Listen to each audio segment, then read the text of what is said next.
Bapa Surgawi, dalam nama Tuhan Yesus Kristus Tuhan, kami bersyukur buat waktu yang indah ini, di mana kami boleh kembali untuk memuji memuliakan nama-Mu yang kudus. Terima kasih Tuhan Yesus. Mari Bapa, Roh Kudus, Engkau yang beracara atas ibadah pada saat ini. Engkau yang kami muliakan, Engkau yang kami tinggikan. Bertatalah atas puji-pujian kami Tuhan Yesus, dan biarlah Engkau disenangkan. Terima kasih Bapa. Segala pujian, syukur, hormat hanya bagi kemuliaan nama-Mu saja Bapa. Kami ucap syukur berdoa. Haleluya. Amin.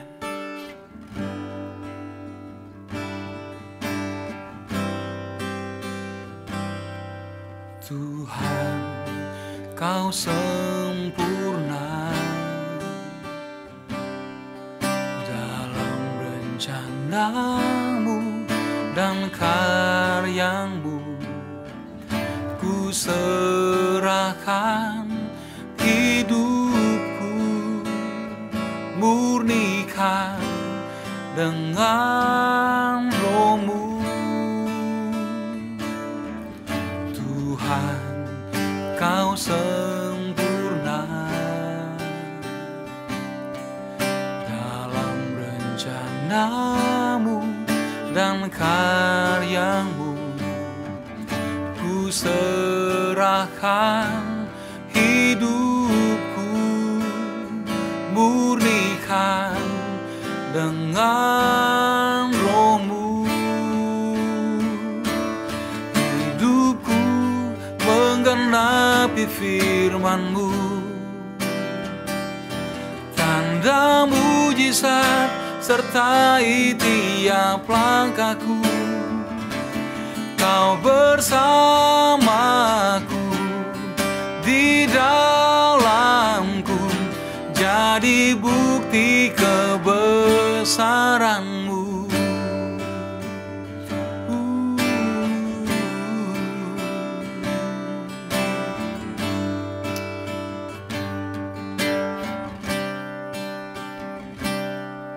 Tuhan, Kau sempurna dalam rencana-Mu dan karya-Mu. Ku serahkan hidupku, murnikan dengan Roh-Mu. Hidupku menggenapi firman-Mu, tanda mujizat sertai tiap langkahku. Kau bersamaku, di dalamku, jadi bukti kebesaran-Mu. Hidupku menggenapi firman-Mu, tanda mujizat sertai tiap langkahku. Kau bersamaku, di dalamku, jadi bukti kebesaran-Mu. Hidupku menggenapi firman-Mu, tanda mujizat sertai tiap langkahku. Kau bersamaku, di dalamku, jadi bukti kebesaran-Mu.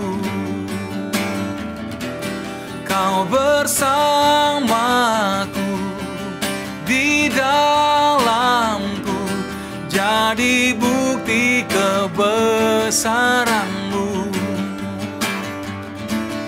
Kau bersamaku, di dalamku, jadi bukti kebesaran-Mu. Ini waktu-Mu, Roh Kudus, penuhi setiap hati yang haus akan-Mu. Kulakukan perkara yang mustahil setiap hari, bergerak dengan tuntunan ilahi. Ini waktumu Roh Kudus, penuhi setiap hati yang haus akan-Mu. Kulakukan perkara yang mustahil setiap hari, bergerak dengan tuntunan ilahi. Ini waktumu Roh Kudus, penuhi setiap hati yang haus akan-Mu. Kulakukan perkara yang mustahil setiap hari, bergerak dengan tuntunan ilahi. Haleluya. Ya Roh Kudus, penuhi kami, penuhi hati kami dengan Roh-Mu. Pimpin jalan kami Tuhan, berjalan bersama dengan kami untuk menggenapi rencana-Mu di dalam hidup kami. Haleluya. Yesus, Engkau kami tinggikan, nama-Mu kami agungkan Tuhan. Engkau Allah dan Raja kami, Engkau penyelamat hidup kami. Kami naikkan syukur kepadamu, Allah yang hidup, Allah kami yang luar biasa. Terima kasih Tuhan, terima kasih ya Bapa. Tiada yang seperti Engkau Tuhan, nama-Mu mulia. Haleluya. Terima kasih Yesus, terima kasih Roh Kudus, terima kasih Tuhan. Ku bersyukur padamu Tuhan, sebab kasih setia-Mu di dalam hidupku. Anugerah-Mu besar bagiku, di setiap langkahku ku memuji-Mu.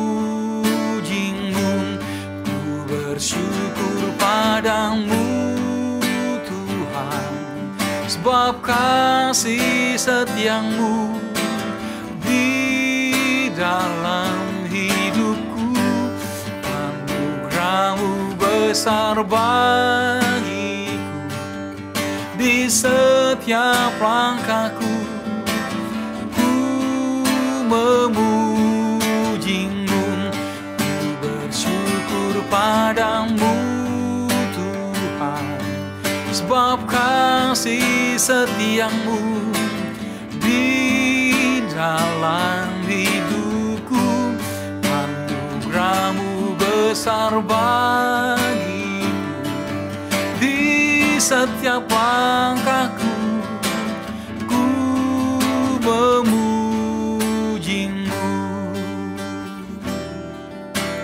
Ku memuji-Mu. Ku memuji-Mu.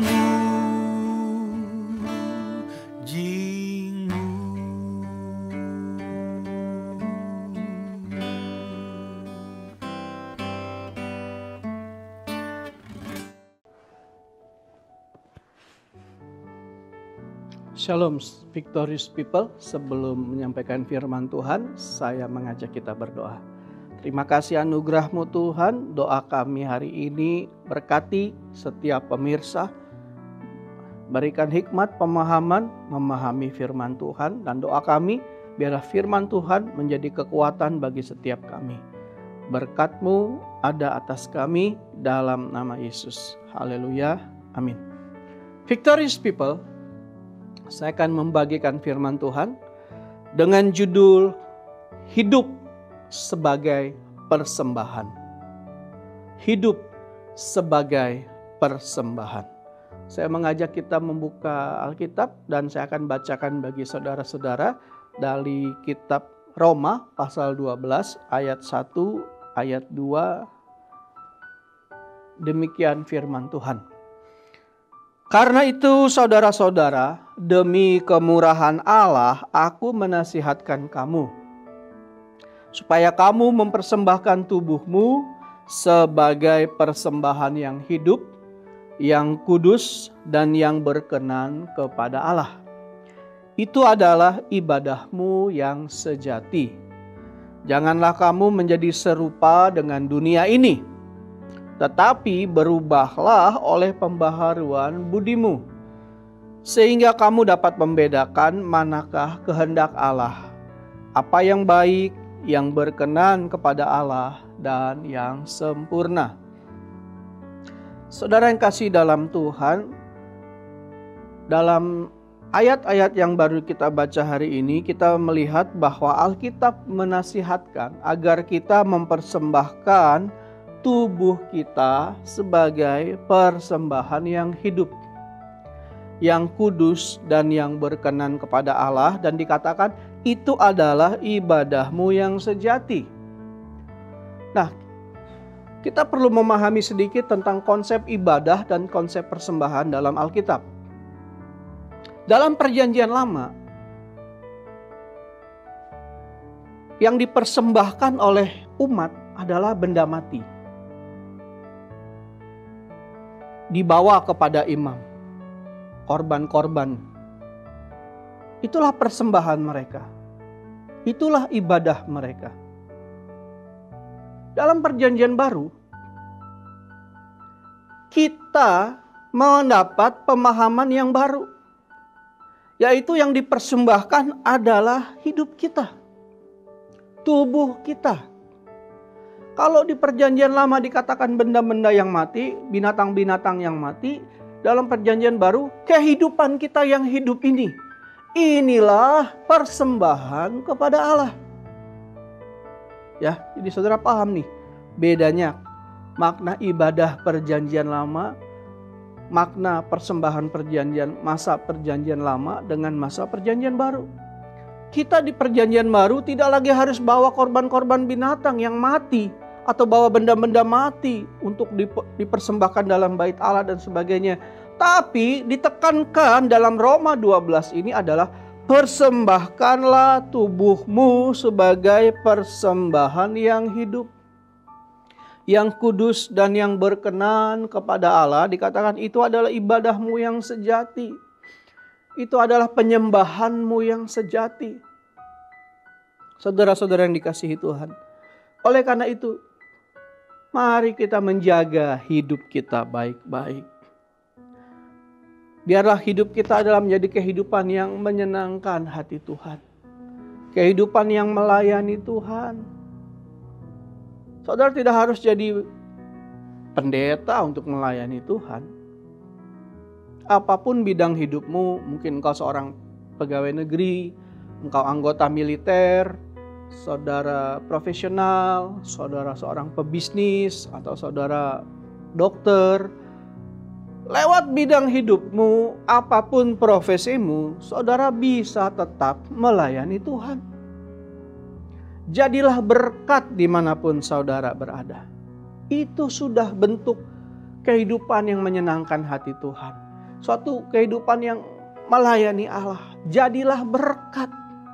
Jadilah berkat di institusi saudara. Jadilah berkat bagi pasien-pasien saudara. Jadilah berkat bagi murid-murid saudara. Ketika hidup kita jadi berkat, itu kita sudah menjadi sebuah hidup yang menyenangkan hati Tuhan. Jadi melayani Tuhan tidak harus jadi pendeta. Yang kudus, yang berkenan kepada Allah. Biarlah sekarang fokus hidup kita.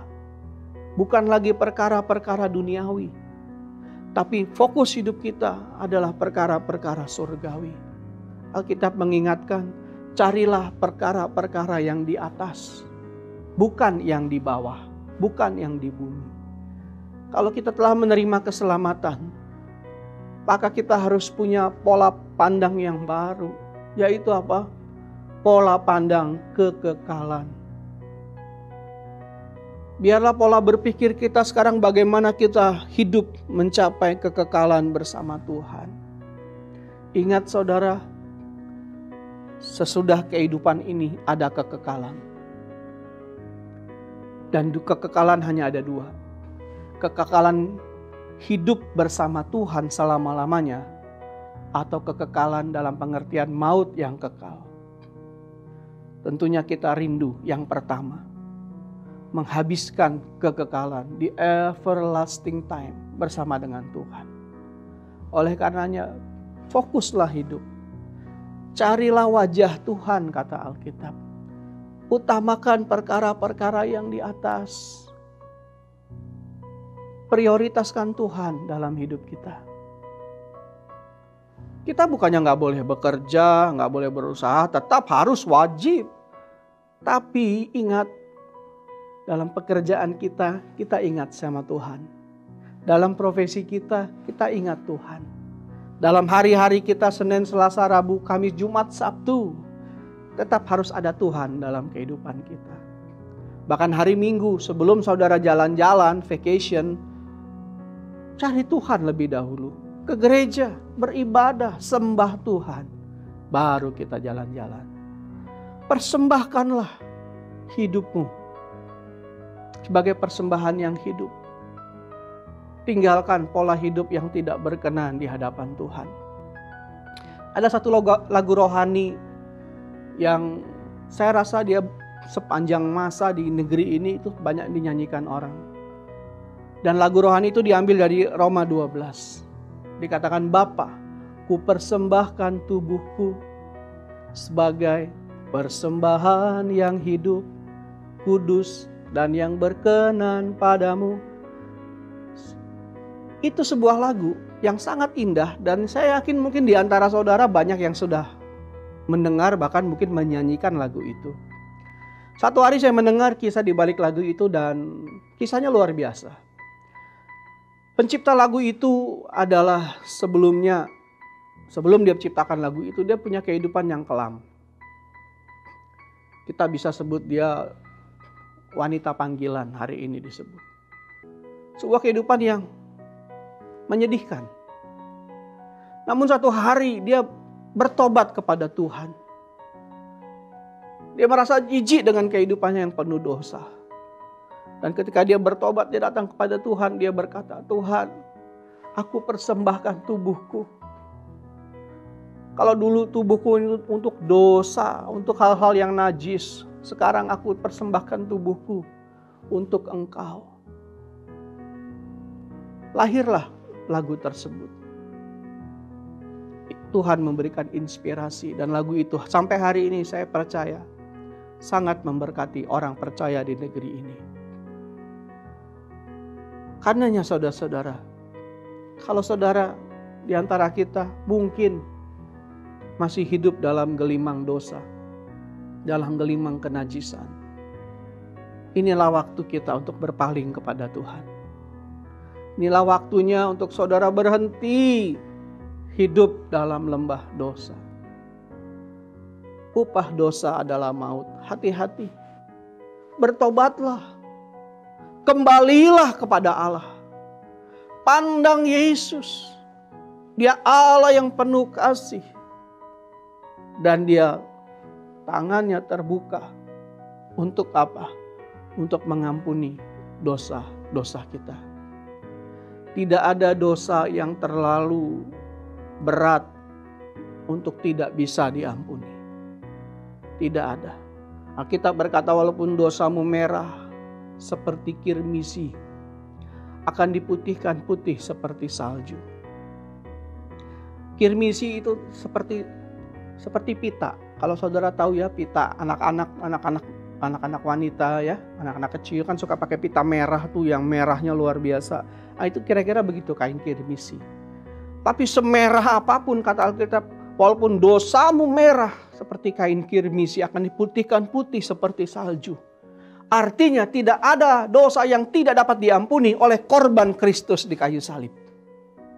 Yang harus kita lakukan adalah datang kepada Tuhan. Mohon ampun kepada Tuhan.